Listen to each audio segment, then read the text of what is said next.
36장. 가나안에서 난 에사우의 자손. 에사우 곧 에돔의 족보는 이러하다.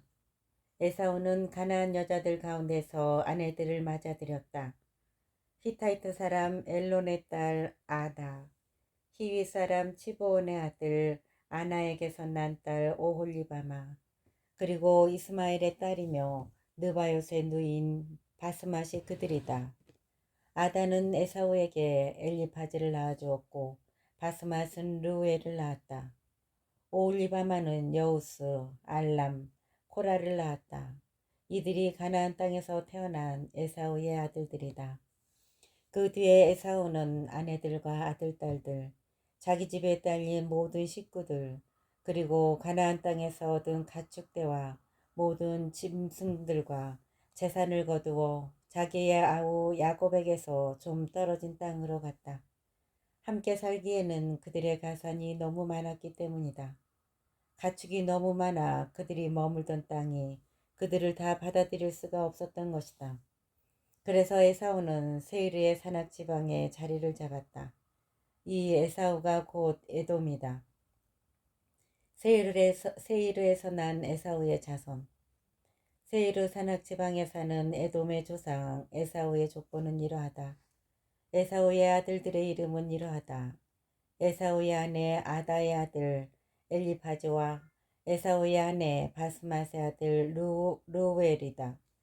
엘리파즈의 아들은 테만, 오마르, 스포, 가탐, 크나즈이다. 에사우의 아들 엘리파즈에게는 팀나라는 소실이 있었는데 그가 엘리파즈에게 아말렉을 낳아주었다. 이들이 에사우의 아내 아다의 자손들이다. 루엘의 아들들은 이러하다. 곧 나핫, 제라, 삼마, 미자이다. 이들이 에사우의 아내 바스맛의 자손들이다. 치브온의 아들 아나의 딸로서 에사우의 아내인 오홀리바마의 아들들은 이러하다. 그는 에사우에게 여우스, 알람, 코라를 낳아주었다. 에돔의 족장들. 에사우의 자손들의 족장들은 이러하다. 에사우의 맏아들 엘리파즈의 아들들은 족장 테만, 족장 오마르, 족장 츠포, 족장 크나즈, 족장 코라, 족장 가탐, 족장 아말렉이다. 이들이 에돔 땅에 있는 엘리파즈의 족장들이다. 이들은 나다의 자손들이다. 에사우의 아들 루엘의 아들들은 이러하다. 족장 나핫, 족장 제라, 족장 삼마, 족장 미자이다. 이들이 에돔 땅에 있는 루엘의 족장들이다. 이들은 에사우의 아내 바스맛의 자손들이다. 에사우의 아내 오홀리바마의 아들들은 이러하다. 족장 여우스, 족장 얄람, 족장 코라이다. 이들은 아나의 딸로서 에사우의 아내인 오홀리바마의 아들들이다. 이들이 에사우 곧 에돔의 아들들이며 이들이 그 족장들이다. 호르 사람 세이르의 자손. 호르 사람 세이르의 아들들로서 그 땅의 주민들은 이러하다. 곧 로탄, 소발, 치브온, 아나, 디손, 에체르, 디산이다. 이들이 에돔 땅에 사는 세이르의 아들들로서 호르족 족장들이다. 로탄의 아들들은 호르와 헤맘이고 로탄의 누이는 팀나이다. 소발의 아들들은 이러하다. 곧 알완, 마나핫, 에발, 스포, 오남이다. 치브온의 아들들은 이러하다. 곧 아야와 아나이다. 아나는 자기 아버지 치브온의 나귀를 치다가 광야에서 온천을 발견한 사람이다. 아나의 자녀들은 이러하다. 곧 디손과 아나의 딸 오홀리바마이다. 디손의 아들들은 이러하다. 곧 햄단, 에스반, 이트란, 크란이다. 예츠레의 아들들은 이러하다. 곧 바란, 비란, 자아완, 아칸이다. 디산의 아들들은 이러하다. 곧 우츠와 아란이다. 호르족 족장들은 이러하다. 곧 족장 로탄, 족장 소발, 족장 치브온, 족장 아나, 족장 디손, 족장 에체르, 족장 디산이다. 이들이 세이르 땅에 사는 부족들에 따라 본 호르족의 족장들이다. 에돔의 임금들. 이스라엘 자손들은 임금이 다스리기 전에 에돔 땅을 다스리던 임금들은 이러하다. 이스라엘 자손들을 임금이 다스리기 전에 에돔 땅을 다스리던 임금들은 이러하다. 포르의 아들 벨라가 에돔을 다스렸는데 그의 성읍 이름은 디나바였다. 벨라가 죽자 보츠라 출신 제라의 아들 요밥이 그 뒤를 이어 임금이 되었다. 요밥이 죽자 테만 땅 출신 후삼이 그 뒤를 이어 임금이 되었다. 후삼이 죽자 부닷의 아들 곧 미디안을 모압 평야에서 무찌른 하닷이 그 뒤를 이어 임금이 되었다. 그의 성읍 이름은 아이디였다. 하닷이 죽자 마스레카 출신 사물라가 그 뒤를 이어 임금이 되었다. 사물라가 죽자 강가 르호봇 출신 사울이 그 뒤를 이어 임금이 되었다. 사울이 죽자 악보르의 아들 바알 하나니 그 뒤를 이어 임금이 되었다. 악보르의 아들 바알 하나니 죽자 하다르가 그 뒤를 이어 임금이 되었다. 그의 성읍 이름은 파우였다. 그리고 그의 아내 이름은 무에타브엘이었는데 메자합의 딸인 마트레스의 딸이었다. 에돔의 족장들. 시족과 지역과 이름에 따라 본 에사우의 족장들의 이름은 이러하다. 곧 족장 팀나, 족장 알와, 족장 예텟, 족장 오홀리바마, 족장 엘라, 족장 피논, 족장 크나즈, 족장 테만, 족장 밉차르, 족장 막디엘, 족장 이람이다. 이들이 저마다 차지하고 살던 거주지에 따라 본 에돔의 족장들이다. 에사우는 에돔의 조상이다. 37장 요셉과 그 형제들. 야곱은 자기 아버지가 나그네 살이하던 땅, 곧 가나안 땅에 자리를 잡았다. 야곱의 역사는 이러하다. 17살 난 요셉은 형들과 함께 양을 치는 목자였는데 아버지의 아내인 비라의 아들들과 질파의 아들들을 도와주는 심부름꾼이었다. 요셉은 그들에 대한 나쁜 이야기들을 아버지에게 일러 바치곤 하였다. 이스라엘은 요셉을 늙음하게 얻었으므로 다른 어느 아들들보다 그를 더 사랑하였다. 그래서 그에게 긴 저고리를 지어 입혔다. 그의 형들은 아버지가 어느 형제보다 그를 더 사랑하는 것을 보고 그를 미워하여 그에게 정답게 말을 건넬 수가 없었다. 요셉의 꿈. 한 번은 요셉이 꿈을 꾸고 그것을 형들에게 말한 적이 있는데 그 때문에 형들은 그를 더 미워하게 되었다. 요셉이 그들에게 말하였다. 내가 꾼 이 꿈 이야기를 들어보셔요. 우리가 밭 한가운데에서 곡식단을 묶고 있었어요. 그런데 내 곡식단이 일어나 우뚝 서고 형들의 곡식단들은 빙 둘러서서 내 곡식단에게 큰절을 하였답니다. 그러자 형들이 그에게 말하였다. 네가 우리의 임금이라도 될 셈이냐? 네가 우리를 다스리기라도 하겠다는 말이냐? 그리하여 형들은 그의 꿈과 그가 한 말 때문에 그를 더욱 미워하게 되었다. 그는 또 다른 꿈을 꾸고 그것을 형들에게 말하였다. 내가 또 꿈을 꾸었는데 해와 달과 별 11개가 나에게 큰절을 하더군요. 이렇게 그가 아버지와 형들에게 이야기하자 그의 아버지가 그를 꾸짖어 말하였다. 네가 꾸었다는 그 꿈이 대체 무엇이냐? 그래, 나와 내 어머니와 내 형들이 너에게 나아가 땅에 엎드려 큰절을 해야 한단 말이냐? 형들은 그를 시기하였지만 그의 아버지는 이 일을 마음에 간직하였다. 요셉이 이집트로 팔려가다. 그의 형들이 아버지의 양떼에게 풀을 뜯기러 스켄 근처로 갔을 때 이스라엘이 요셉에게 말하였다. 내 형들이 스켄 근처에서 양떼에게 풀을 뜯기고 있지 않느냐. 자, 내가 너를 형들에게 보내야겠다. 요셉이 그러십시오 하고 대답하자 이스라엘이 그에게 말하였다. 가서 내 형들이 잘 있는지 양들도 잘 있는지 보고 나에게 소식을 가져오너라. 이렇게 해서 그는 요셉을 헤브론 골짜기에서 떠나보냈다. 요셉이 스켐에 도착하였다.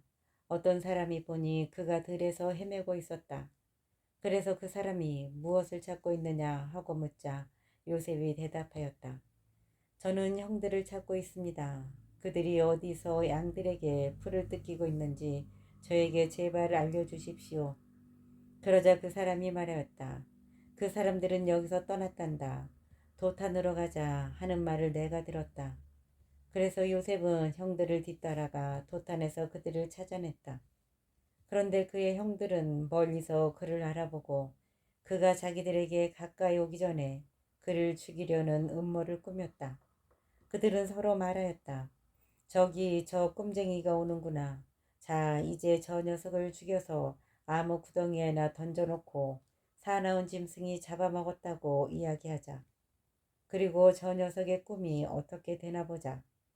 그러나 르우벤은 이 말을 듣고 그들의 손에서 요셉을 살려낼 속셈으로 목숨만은 해치지 말자 하고 말하였다. 르우벤이 그들에게 다시 말하였다. 피만은 흘리지 마라. 그 아이를 여기 광야에 있는 이 구덩이에 던져버리고 그 아이에게 손을 대지는 마라. 르우벤은 그들의 손에서 요셉을 살려내어 아버지에게 되돌려 보낼 생각이었다.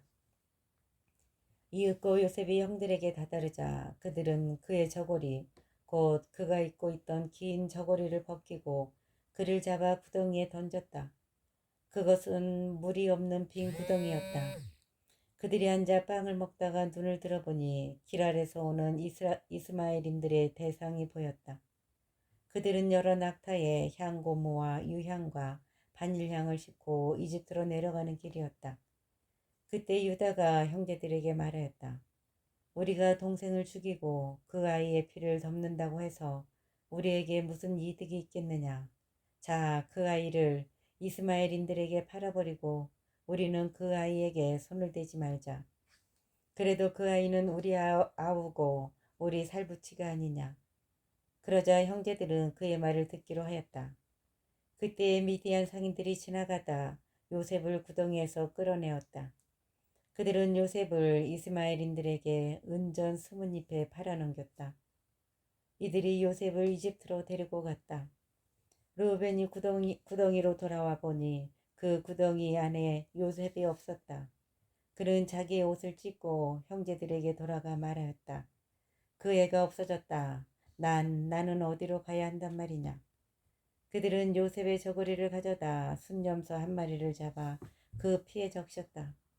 그들은 그 긴 저고리를 아버지에게 가지고 가서 말하였다. 저희가 이것을 주었습니다. 이것이 아버지 아들의 저고리인지 아닌지 살펴보십시오. 그가 그것을 살펴보다 말하였다. 내 아들의 저고리다. 사나운 짐승이 잡아먹었구나. 요셉이 찢겨 죽은 게 틀림없다. 야곱은 옷을 찢고 허리에 자루옷을 두른 뒤 자기 아들의 죽음을 오랫동안 슬퍼하였다. 그의 아들 딸들이 모두 나서서 그를 위로하였지만 그는 위로받기를 마다하면서 말하였다. 아니다. 나는 슬퍼하며 저승으로 내 아들에게 내려가란다. 이렇게 요셉의 아버지는 그를 생각하며 울었다. 한편 미디안인들은 이집트로 가서 파라오의 내신으로 경호대장인 포티파르에게 그를 팔아넘겼다.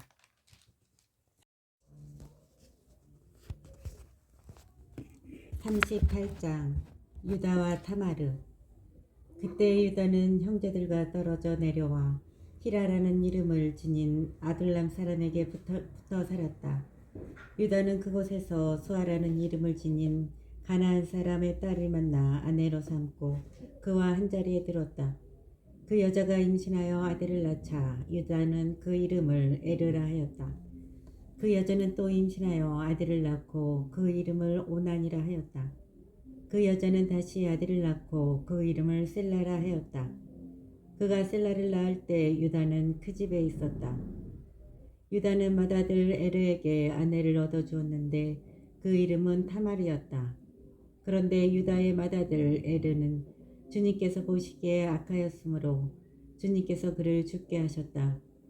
그래서 유다가 오난에게 말하였다. 네 형수와 한자리에 들어라.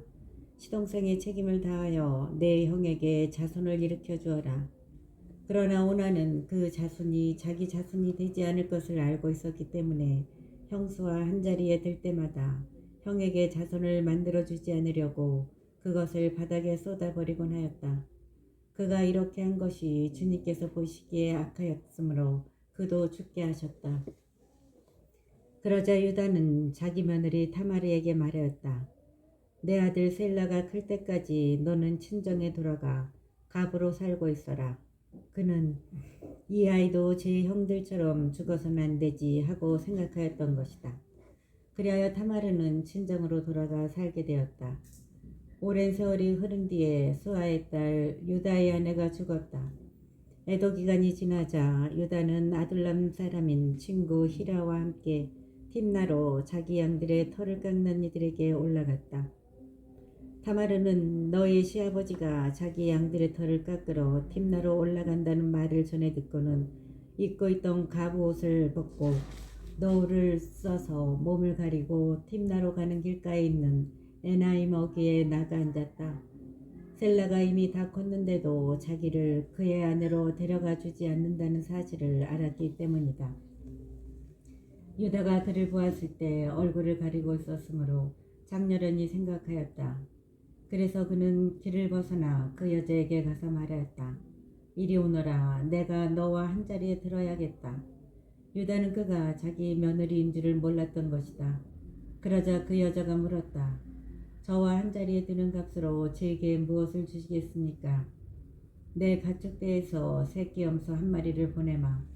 하고 그가 대답하자 그 여자가 그것을 보내실 때까지 담보물을 주시면 좋겠습니다. 하고 말하였다. 그래서 유다가 너에게 무슨 담보물을 주랴 하고 묻자 그 여자가 어르신네의 인장과 줄 그리고 손에 잡고 계신 지팡이면 됩니다. 하고 대답하였다. 그래서 유다는 그것들을 주고 그와 한자리에 들었다. 그는 유다의 아이를 가지게 되었다. 그는 일어나 돌아가서 쓰고 있던 너울을 벗고 다시 갑옷을 입었다. 유다는 자기 친구 아둘람 사람 편에 새끼 염소 한 마리를 보내면서 그 여자에게서 담보물을 찾아오게 하였으나 그는 그 여자를 찾지 못하였다. 유다는 자기 친구 아둘람 사람 편에게 새끼 염소 한 마리를 보내면서 그 여자에게서 담보물을 찾아오게 하였으나 그는 그 여자를 찾지 못하였다. 그가 그곳 사람들에게 에나임 길가에 있던 신전 창녀가 어디 있습니까? 하고 묻자 여기에는 신전 창녀가 없습니다. 하고 대답하였다. 그는 유다에게 돌아가 말하였다. 그 여자를 찾지 못했네.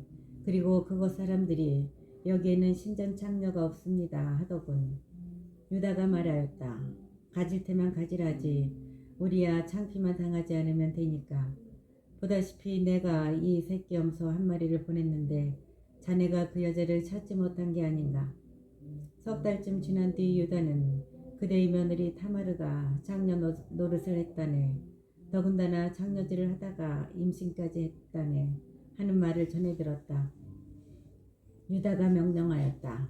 그를 끌어내어 화형에 처하여라.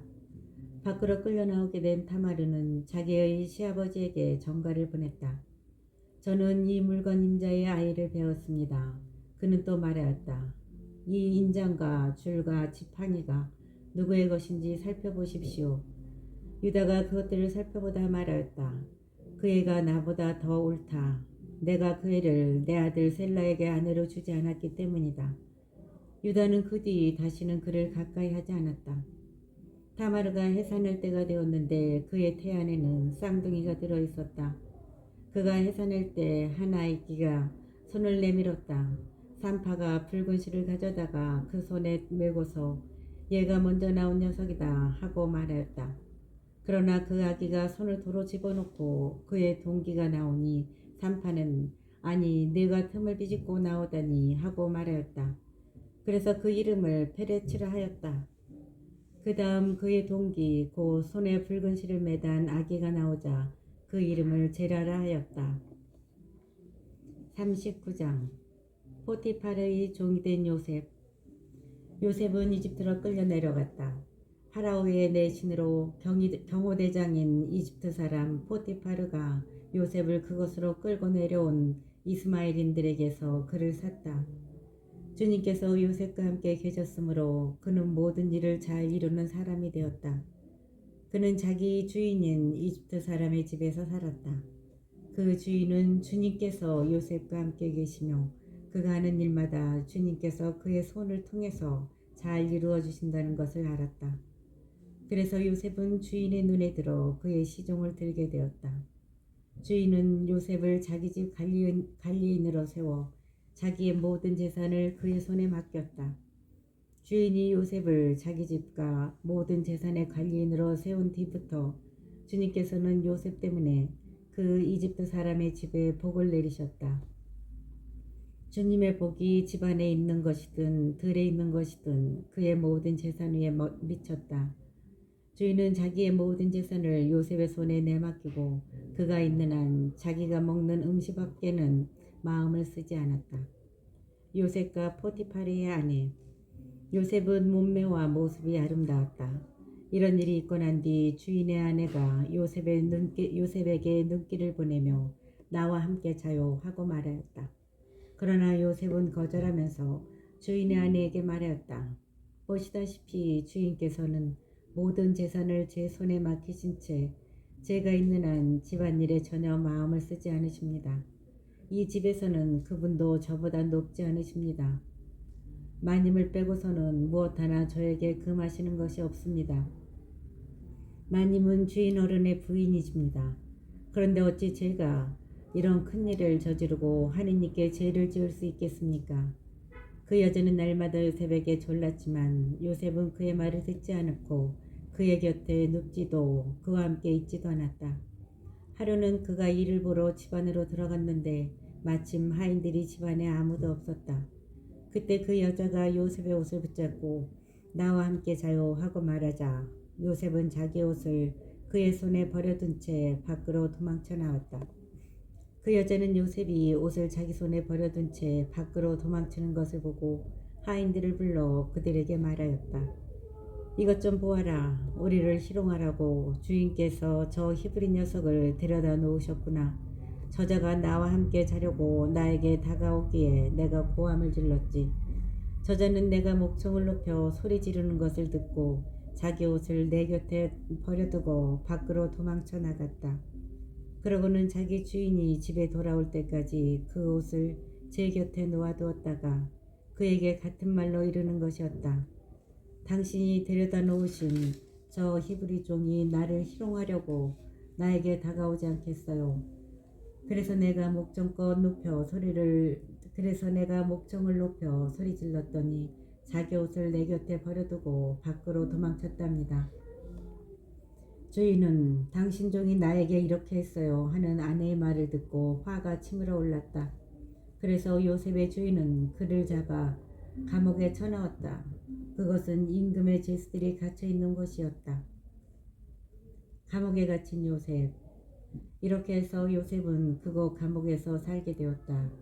그러나 주님께서는 요셉과 함께 계시면서 그에게 자애를 베푸시어 전옥의 눈에 들게 해주셨다.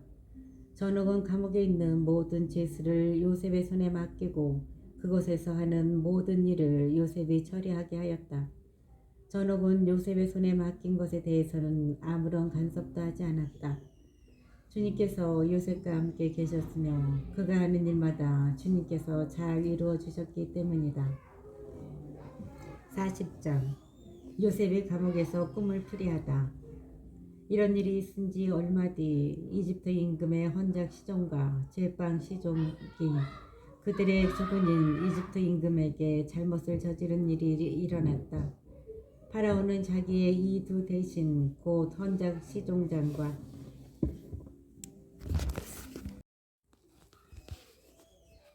감옥에 갇힌 요셉. 이렇게 해서 요셉은 그곳 감옥에서 살게 되었다. 그러나 주님께서는 요셉과 함께 계시면서 그에게 자애를 베푸시어 전옥의 눈에 들게 해주셨다. 전옥은 감옥에 갇혀 있는 모든 죄수를 요셉의 손에 맡기고 그곳에서 하는 모든 일을 요셉이 처리하게 하였다. 전옥은 요셉의 손에 맡긴 것에 대해서는 아무런 간섭도 하지 않았다. 주님께서 요셉과 함께 계셨으며 그가 하는 일마다 주님께서 잘 이루어 주셨기 때문이다. 40장 요셉이 감옥에서 꿈을 풀이하다. 이런 일이 있은 지 얼마 뒤 이집트 임금의 헌작 시종과 제빵 시종이 그들의 주군인 이집트 임금에게 잘못을 저지른 일이 일어났다. 파라오는 자기의 이 두 대신 곧 헌작 시종장과 제빵 시종장에게 진노하여 그들을 경호대장 집에 있는 감옥에 가두었는데 그것은 요셉이 갇혀 있는 곳이었다. 경호대장은 요셉을 시켜 그들을 시중들게 하였다. 이렇게 그들은 얼마 동안 갇혀 있었다. 그러던 어느 날 밤 이 두 사람 곧 감옥에 갇힌 이집트 임금의 헌작 시종과 제빵 시종이 저마다 뜻이 다른 꿈을 꾸었다.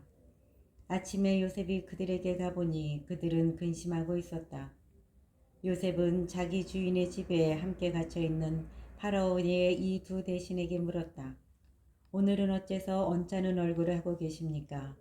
그들이 우리가 꿈을 꾸었는데 풀이해줄 사람이 없다네 하고 대답하자 요셉이 그들에게 말하였다. 꿈풀이는 하느님만이 하실 수 있는 일이 아닙니까? 저에게 말씀해 보십시오. 헌작 시종장이 요셉에게 자기의 꿈 이야기를 들려주었다. 내가 꿈에 보니 내 앞에 포도나무 한 그루가 있었네. 그 포도나무에는 가지가 셋이 있었는데 싹이 돋자마자 꽃이 피어오르고 포도송이들이 익더군. 그런데 내 손에는 파라오의 술잔이 들려 있었다네. 그래서 내가 그 포도송이들을 따서 파라오의 술잔에다 짜넣고는 그 술잔을 파라오의 손에 올려드렸네. 그러자 요셉이 그에게 말하였다. 꿈풀이는 이렇습니다. 가지셋은 사흘을 뜻합니다. 이제 사흘이 지나면 파라오께서는 나리를 불러올려 복직시켜 주실 것입니다. 그러면 나리께서는 전에 헌작 시종으로서 하시던 법대로 파라오의 손에 술잔을 올리시게 될 것입니다. 그러니 나리께서 잘 되시면 저를 기억해 주시기 바랍니다. 저에게 은혜를 베푸셔서 파라오께 저의 사정을 아뢰시어 저를 이 집에서 풀려나게 해 주시기를 빕니다. 사실 저는 히브리인들의 땅에서 붙들려 왔습니다. 그리고 여기서도 저는 이런 구덩이에 들어올 일은 아무것도 한 적이 없습니다. 요셉이 좋게 풀이하는 것을 보고 제빵 시종장도 그에게 말하였다. 나도 꿈에 보니 내 머리 위에 가자 바구니가 3개 있었네. 제일 윗바구니에는 파라오께 드릴 온갖 구운 빵이 들어있었는데 새들이 내 머리 위에 있는 그 바구니에서 그것들을 쪼아먹고 있었네. 그러자 요셉이 대답하였다. 그 꿈풀이는 이렇습니다. 바구니 셋은 사흘을 뜻합니다. 이제 사흘이 지나면 파라오께서 나리를 불러올려 나무에 매달 것입니다. 그러면 새들이 나리의 살을 쪼아먹을 것입니다. 그리고 사흘째 되는 날, 그날은 파라오의 생일이어서 그는 모든 신하들에게 잔치를 베풀었다. 그러고는 헌작 시종장과 제빵 시종장을 신하들 가운데로 불러올려 헌작 시종장을 헌작 주기에 복직시키니 그가 파라오의 손에 술잔을 올리게 되었다. 그러나 제빵 시종장은 나무에 매달게 하였다. 요셉이 그들에게 풀이하여 준 그대로였다. 그렇지만 헌작 시종장은 요셉을 기억하지 않았다. 그를 잊어버린 것이다.